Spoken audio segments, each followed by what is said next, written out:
Are you ready? Let's talk digital. Bonjour à tous et bienvenue sur le podcast Digital Feeling. Je suis Elodie Chenol et j'accompagne les CEO à travailler leur personal branding et celui de leur marque grâce au digital. J'ai pour ambition, à travers ce podcast, de répondre à toutes vos problématiques concernant le marketing digital. Pour cela, si vous avez une question, rien de plus simple, vous m'envoyez un message sur LinkedIn en privé et j'y réponds lors d'un épisode. Les questions peuvent tourner autour du personal branding, du B2B, de la plateforme LinkedIn, mais aussi des autres réseaux sociaux, de toutes les problématiques que vous pourriez avoir concernant votre stratégie d'entrepreneur et comment améliorer votre visibilité et surtout générer plus de ventes. Si je n'ai pas la réponse à votre question, j'irai chercher pour vous les experts du domaine pour vous produire un épisode qui répondra à cette fameuse question. Bonne écoute! Bonjour et bienvenue dans ce nouvel épisode de Digital Feeling. C'est la partie 2 des outils d'intelligence artificielle générative qui peuvent vous aider dans votre communication ou dans votre marketing. Aujourd'hui, j'avais envie de vous parler d'un outil qui a fait quand même pas mal parler, c'est HeyGen. HeyGen, c'est un outil qui vous permet de créer des avatars. Mais pas seulement d'utiliser des avatars qui sont synthétiques, comme on dit, mais vous pouvez aussi vous cloner virtuellement pour pouvoir avoir vous-même qui parle avec une voix, pas encore très naturelle, mais ça se travaille. Mais en tout cas, vous pouvez vous cloner ou cloner le directeur de votre entreprise et ensuite lui faire dire ce que vous voulez dans plus de 40 langues. Ça permet quoi? Ça permet d'avoir des vidéos rapides, des personnes qui sont pas forcément à l'aise aussi devant la caméra, des personnes qui sont un peu déstabilisées, donc il va falloir faire 50 prises avant d'avoir la bonne prise. Et cet outil vous permet de pallier à ça et d'avoir du coup un avatar complètement naturel qui reprendra les thèmes importants à communiquer. Il y a un directeur d'une mutuelle ou d'une assurance qui s'appelle April qui a réalisé cet exercice. Alors avec une agence accompagnée et plein de retouches, mais l'idée était, il était sur un plateau et en fait il commençait à parler en français de sa stratégie et ensuite il l'a faite en anglais, en espagnol, en italien et puis dans d'autres langues et en fait dans toutes les langues des pays dans lesquels il avait des filiales. Et la raison pour laquelle il a fait ça, c'est parce que c'est beaucoup plus impactant de recevoir le message dans sa propre langue, ça génère des émotions, que de l'avoir dans un anglais qui sera très bien, mais qui permet peut-être de moins s'approprier cette nouvelle stratégie. Donc là, il a poussé l'exercice jusqu'à le faire en plusieurs langues sur un plateau. Donc c'est vraiment un cas d'école parce que c'est un des rares à l'avoir fait. Mais vous pourriez très bien imaginer réaliser des vidéos d'introduction sur votre site internet, peut-être pour expliquer comment fonctionne quelque chose, d'arriver sur les événements, d'expliquer où se trouvent les salles, etc. Enfin voilà, toutes les questions qu'on se pose tout le temps quand on arrive à un événement, vous pourriez avoir un écran avec un avatar qui présente tout ça. Vous avez pas mal de possibilités. HeyGen vous permet d'avoir votre avatar ensuite à l'infini en fonction de ce que vous voulez partager comme information. Vous avez Synthesia, qui est son concurrent direct et qui permet de faire la même chose. Les deux permettent aussi de filmer des slides, enfin d'avoir des trames de slides pour pouvoir peut-être présenter des concepts marketing ou d'aller un petit peu plus loin avec un support écrit.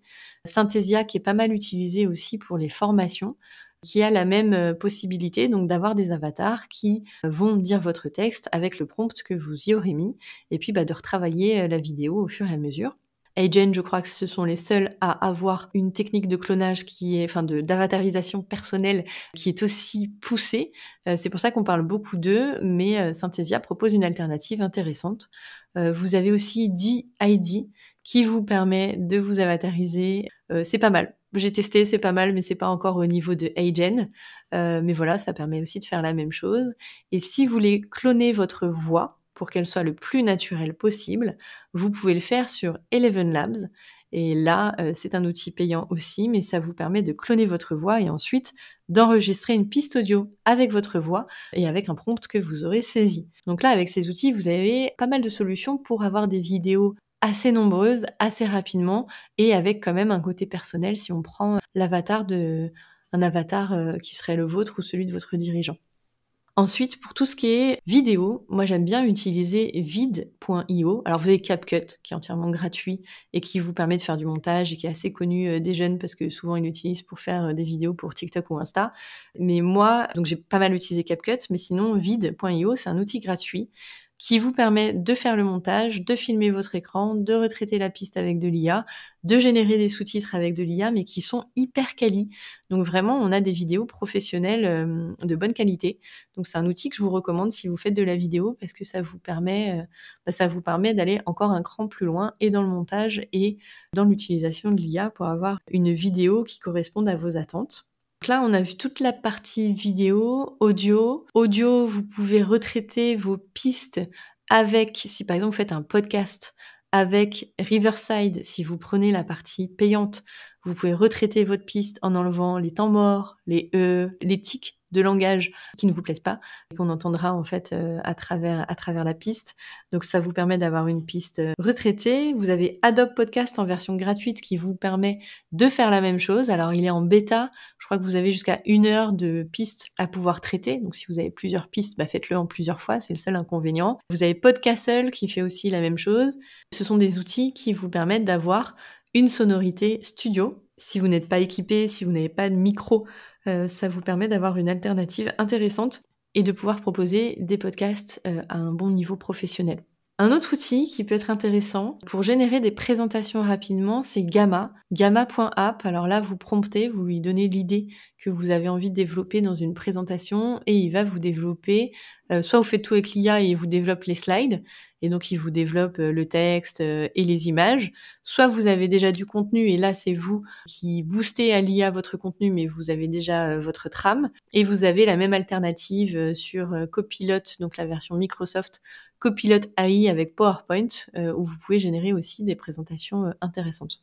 Et c'est vrai que la dernière fois, j'ai pas mal parlé de ChatGPT et je vous ai pas nécessairement parlé des alternatives. Donc, un petit focus sur Gemini.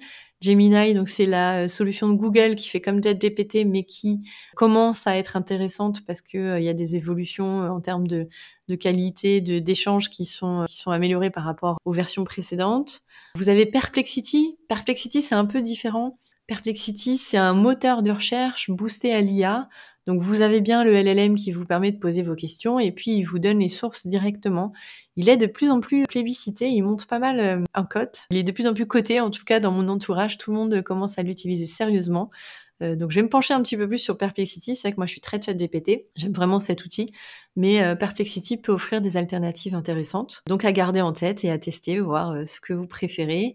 En plus, la Perplexity, ils sont en train de grappiller des parts de marché à Google puisqu'ils ont lancé leur Perplexity Shopping, où ils vont proposer en fait aux personnes qui ont la version payante de pouvoir en un clic avec une photo rapidement pouvoir acheter quelque chose et ils vont gérer la livraison.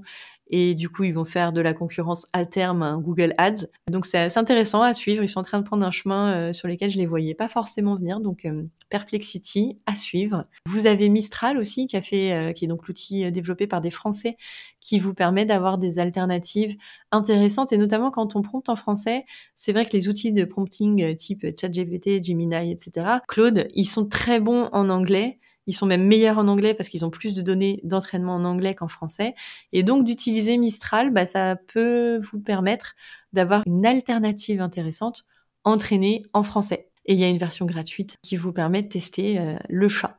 Voilà, on a fait le tour des outils que j'avais en tête. Si vous en avez d'autres ou si vous avez des questions sur un usage, n'hésitez pas à me poser la question en commentaire de ce podcast ou sur LinkedIn. Et pour ma part, je vous dis à bientôt. Thank you. You're welcome. Let's talk digital. J'espère que ce podcast vous a plu. Si vous avez aimé cet épisode, n'hésitez pas à soutenir le podcast en laissant une note et un avis sur Apple Podcast ou sur vos plateformes d'écoute. Ça me permettra de remonter et de pouvoir partager à d'autres entrepreneurs les réponses que vous vous posez. Merci à tous, à bientôt.